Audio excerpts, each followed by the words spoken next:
안녕하세요. 이성도 목사입니다. 지난 시간에는 웨스트민스터 소요리 문답 제26문에서 그리스도의 세 가지 직분 중 왕으로서의 직분을 살펴보았습니다. 왕으로 그리스도는 우리를 복종하게 하시고 다스리며 대적으로부터 보호하시고 나아가 완전한 승리를 이루셨습니다.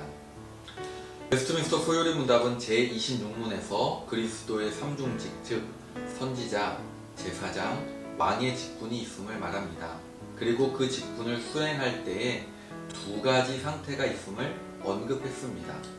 하나는 낮아지심이고 다른 하나는 높아지심입니다.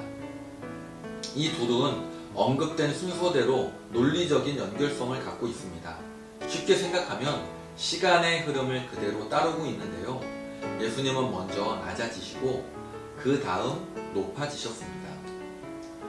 예수님께서는 우리를 구원하시기 위해 낮아지셨습니다.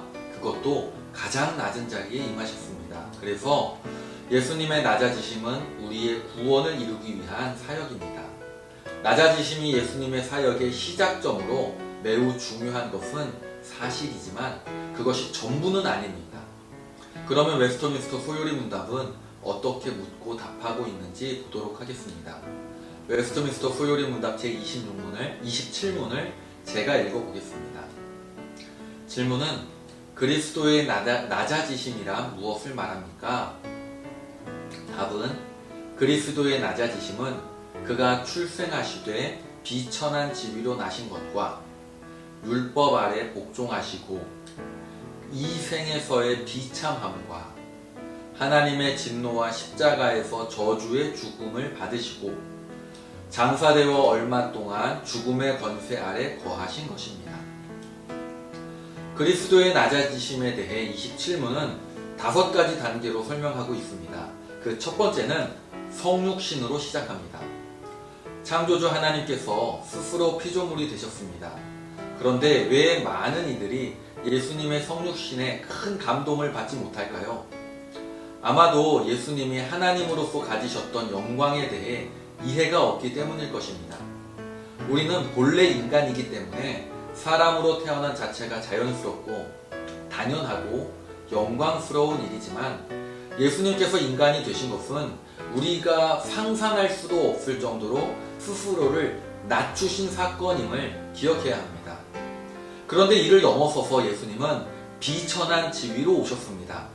이 땅에서조차도 낮고 낮은 지위에서 태어나셨습니다. 둘째는 율법 아래 복종하셨습니다. 율법은 하나님이 인간에 주신 것입니다. 그러니 율법의 수여자가 스스로 율법에 종속되신 거죠. 왜일까요? 우리의 구원의 온전한 이룸을 위해서입니다. 율법의 요구를 온전히 완성하심으로 우리의 죄를 대속하셨고 그 완전한 순종의 증거가 십자가입니다.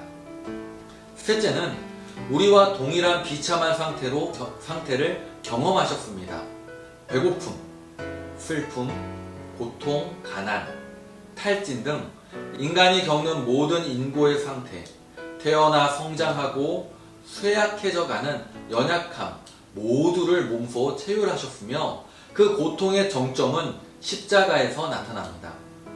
이 비참함은 육체적인 것에 한정되는 것이 아닌 마음과 정서, 나아가 영혼에까지 이르는 참혹함으로 율법 아래 완전히 복종하신 그가 무죄한 신분으로 우리를 위해 하나님의 진노를 대신 감당하시는 것을 향해 갑니다. 넷째는 십자가에서 우리를 대신하여 하나님의 진노로 인한 저주를 받아 죽으신 것입니다. 이는 낮아지심의 절정을 보여주는 것입니다.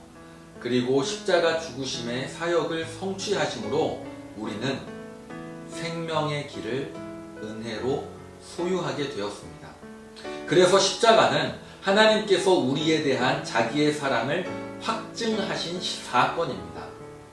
마지막 5째는 정말 죽으셔서 장사되어 죽음의 권세 아래 계셨습니다. 이것은 그리스도의 죽음이 쇼도 아니고 신으로서 어떤 경험해본 사건이 아니라는 것이죠. 이 죽음을 실제적인 것으로 육체와 영혼이 분리되어 3일 동안 죽음의 권세 아래에 놓이셔서 우리가 당해야 했던 죄의 형벌, 그 마지막 단계까지 체휼을 하셨다는 것이죠. 그렇지만 그리스도의 육체는 썩음을 당하지 않으셨습니다. 왜냐하면 소망 없는 낮은 곳, 가장 비천한 그곳이 그리스도의 높아지심을 위한 시작이 되시기 때문입니다. 이 낮아지심은 역사적으로 확정된 사건입니다. 그 증거는 빌라도 재판장입니다. 심판받은 죄인이 재판장으로 세워진 세상의 재판장에서 그리스도는 공적으로 정죄를 받았고, 빌라도는 아담이 인류의 대표였던 것처럼 모든 사람의 대표로서 예수님께 사형을 확정하고 집행시켰습니다. 이것이 무엇을 의미할까요? 우리가 빌라도고 우리가 예수를 죽인 패역한 존재라는 것이죠. 그런 우리를 하나님은 사랑하셨습니다. 그리스도는 가상칠언 중 첫 시작이 아버지 저들의 죄를 사하여 주옵소서로 합니다. 그러면 그리스도는 어떻게 낮아지심에서 벗어나 높아지심의 상태로 삼중직을 수행하셨을까요? 다음 시간 제28문에서 뵙겠습니다.